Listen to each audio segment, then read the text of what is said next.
Alright, so in this video, we are going to explore the different views displayed in the project browser and modify their properties. Okay, so let's explore views displayed in our project browser. So currently, I'm on a 3D view here.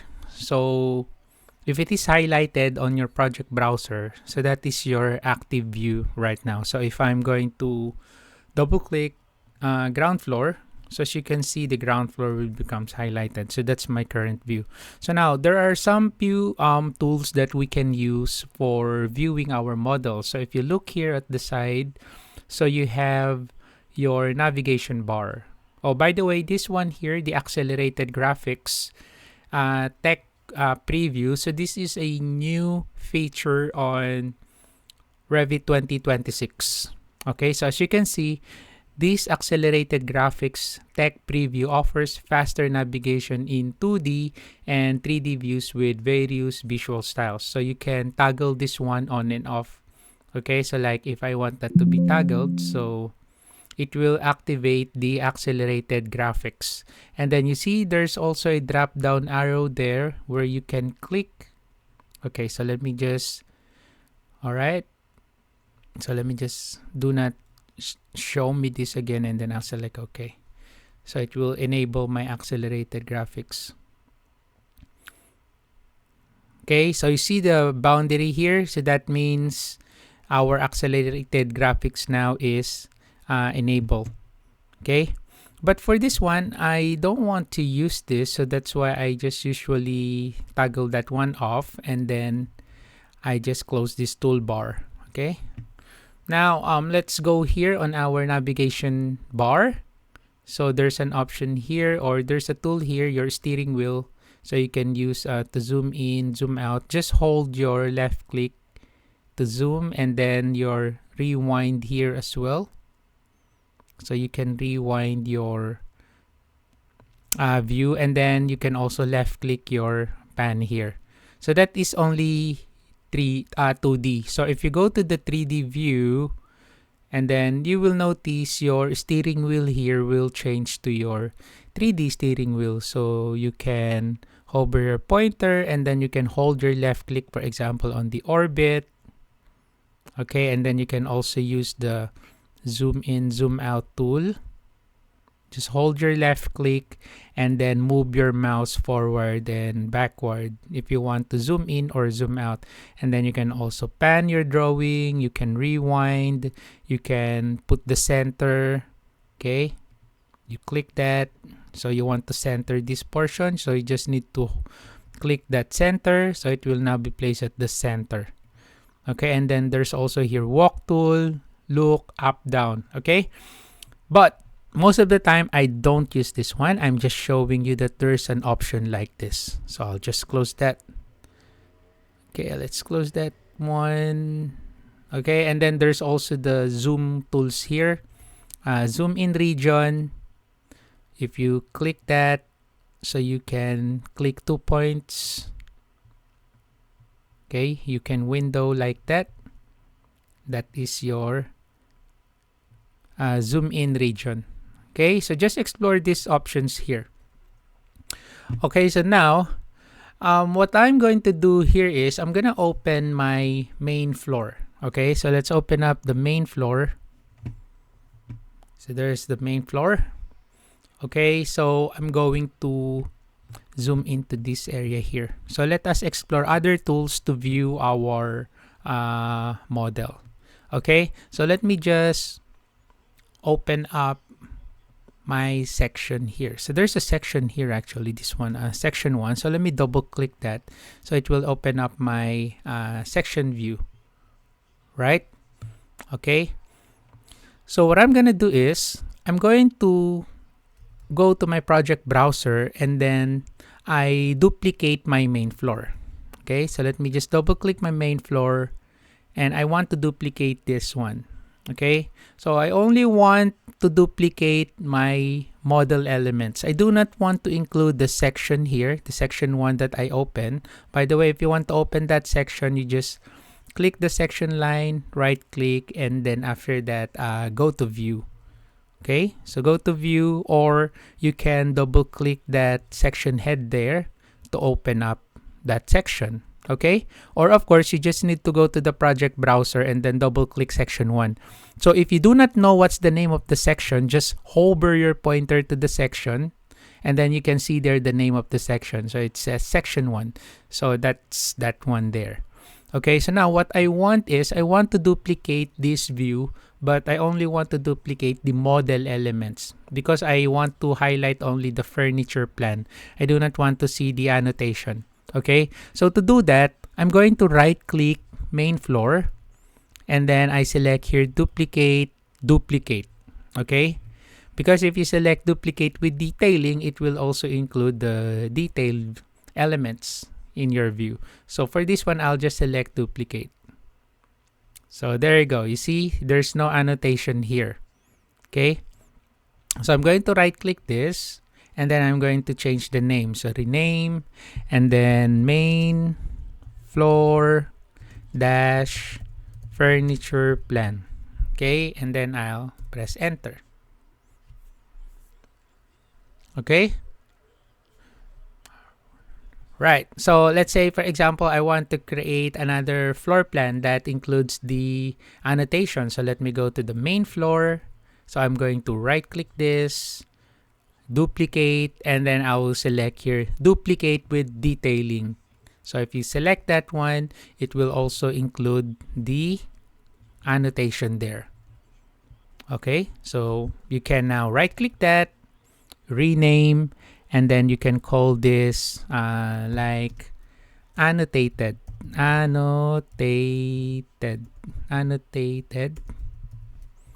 enter. Okay, so you have your furniture plan, and then you have your annotated plan. Okay, so if I go back again to my 3D view, so here on this part, this is what you call options bar. Here you can change, let's say, the visual style. So if you click the visual style here, you can change that to wireframe. So that's the wireframe view. Okay, and then there's also your hidden line view and shaded view and other visual styles here. Okay, so another tools that is useful here on our view control bar is this one here, detail level of our model. So if I'm going to change back again to let's say ground floor, okay, and then I'm going to zoom in to my wall, for example, this wall here. Okay, so I'm going to turn on first the thin lines, because as you can see, the line weight there is very thick to the point that I can't see the detail of my wall. So what I'm gonna do is I'm going to turn on the thin lines. Okay, so I can see now my detail there. So I'm gonna change the visual style to shaded. Okay, so here the detail level is fine. That's why you can see here the layers of your wall. Okay, so if I change that to coarse, so it will look like this. Okay, just a plain wall without the detail. So if I change that to medium, so there you go. So it will show some details, especially if it is fine, if there is more detail to your wall. Okay, if you're using Revit mechanical or Revit piping or hydraulics or plumbing, your duct, if you are going to select coarse, your duct element will show a single line. Okay, same with your pipes if you are going to select the coarse detail level. So if you're going to select fine, it will show you a 3D duct, not a single line. Okay, so that's how the detail level controls the visibility of your elements. So aside from that, another way to control the visibility of your elements is by using your reveal hidden elements. Okay, So like, for example, you want to hide this wall here. So if you want to hide this wall, so you just need to click that, right click, and then after that, you can see here, hide elements. Okay, so when you say hide elements, it will only hide the selected element or elements because you can select multiple elements. Okay, only the selected elements. So I'm going to select here elements. So as you can see, it's now hidden. Now, if you want to see hidden elements in your view, you just want to see, you don't want to turn it on, you just want to see elements that is hidden in your view.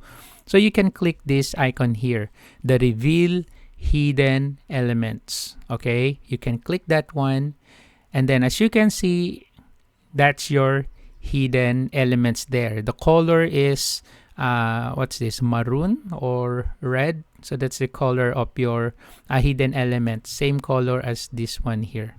Okay, any color that has, or any elements that has this color, so those are the elements that is hidden in your view. So just like this one here, your topography, your site is hidden in this view because of that color. So your project base point here, your survey point is hidden in this view. All right, so that's how you check elements that is currently hidden in your view. So if you want to go back to your normal view, you just need to click again and you will be going back to your normal view. So let's say, for example, you want the hidden elements to be unhide. So you can go back again to your reveal hidden elements, and then you click the element that you want to unhide, for example, this wall. Okay, and then after that, let's just wait. It's still loading. Okay, and then here you can see reveal hidden elements. After you select that, and then you can see here unhide element. So you can click that to unhide that element or elements. So if you click outside, so you see it's now gray. So meaning it's unhide now. So if I click this button here to go back to normal view, so there you go. So it's now showing. Okay, so another tool that you can use here from your view control bar is your temporary hide isolate. So let's do this in 3D view. We can do that as well in 2D view, but let me do it in 3D view. Okay, so that one, 3D view. So I'm going to select this one. See, there are options here. So apply, hide, or isolate the view, isolate category, hide category, isolate element, and hide element, and then reset. Okay, so let's say, for example, in this 3D view, I want to hide this wall here. Okay, I already shown you how to hide a wall a while ago. So just click the wall or hide an element, right click, and then you can select this one, right? Okay, so another way is by using this temporary hide or isolate. So I'm going to select the wall, and then after that, I'm going to select this tool here, and then I'm going to select hide element. So if I click hide element, as you can see, it's now hidden, and then you see there's this cyan color, and then there's temporary hide isolate. So meaning to say, you are in a temporary hide isolate view. Okay, so if you go back to the normal view, you just need to click that again and then reset the temporary hide isolate. There you go. So let's say you want to isolate or hide all the walls. You can click one of the wall and then click that button again. And then this time we are going to select hide category. So not only the selected wall will be hidden, but all the elements that has the same category of your selected element. So I'm going to select isolate category. There you go. So it isolates now all the walls. Okay, any type of walls. As long as the category is wall, so it will be isolated. Okay, right? So let's go back to the normal view again. Let's click that and then reset. So you want to hide all the walls. So you click one wall, right click, not right click, click this button here, and then hide category. So you click that, and there you go. So all the walls are now hidden. Okay. Take note that you can also use this tool in floor plan view or any other 2D views. Okay. Right. All right. So let me just reset that again. Another tool that we can use from our view control bar is, of course, we can change the scale here, but we can use these tools here: crop, view, and show crop region. Okay, so what I'm gonna do is I'm gonna open up my ground floor or maybe my main floor furniture plan. Okay, so let's say I only want this view here. I only want this. I do not want to show these elements here above. Okay, so what I'm going to do is I'm going to click this to show the crop region, because right now you see the bulb there is turned off. Okay, that's why there's no crop region. So if I click that, it will show the crop region, which is this one. This is your crop region. And then automatically it also activates the crop view. Okay, so the crop view is activated now. So if I'm going to click the crop region, so you see there's 4 nodes there that we can use to crop our view. Okay, so I'm going to click my left click, hold my left click, and move it down to crop it. There you go. So it's now cropped. Right? Okay. Right? You can also turn off first your crop view if you want. So if you just want to see your crop region and you want to see the rest of the elements while you are cropping, okay, you can also do that. Okay, so once you're done adjusting your crop region, so that's the time you can now activate crop view. So you click that, there you go. So it's now cropped, and then right click, you can select zoom to fit. There you go. Okay, your crop region and then crop view, you can also find it here on your view properties, which is this one here, crop view and crop region visible. Okay, so our crop region here is visible, that's why it's checked. Crop view is activated. Okay, so if I am going to uncheck my crop region visibility, so it will be hidden in my view here, and also it will be turned off here because it's the same. Okay, right? All right, so let me just turn that on. Let me uncheck the crop view, so it will now not crop the view. Okay, so let me check that again, and then let me uncheck this one, and then double click your middle button. That's another way to zoom extend your drawing. There you go. Okay, so basically these are just some of the basic tools that we can use to navigate and view our elements. All right, so hopefully you learned something from this video. Thank you for watching. Have a nice day.